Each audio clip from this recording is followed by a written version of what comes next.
Hi అందరికీ welcome back to my YouTube channel. ఈరోజు breakfast vada.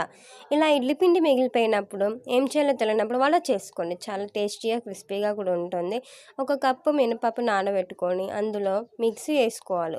కొంచెం ఉప్పు అండ్ వంట సోడా వేసి మిక్స్ చేసుకోవాలి. మిక్స్ చేసుకున్న తర్వాత ఒక 5 మినిట్స్ పక్కకు పెట్టుకొని ఒక గ్లాస్ కాటన్ క్లాత్ పెట్టుకొని అలా ఒత్తుకొని అలా వేస్తే షేప్ అవుట్ కాకుండా షేప్ వస్తుంది. అలా ఒక 5 మినిట్స్ అటు ఇటు కాల్చుకొని తీసుకుంటే రెడీ. అండ్ దీనికి కాంబినేషన్గా పల్లీ చట్నీ చాలా బాగుంటుంది, చాలా టేస్టీగా కూడా ఉంటుంది. మీరు కూడా డెఫినెట్గా ట్రై చేయండి. For more videos subscribe my channel.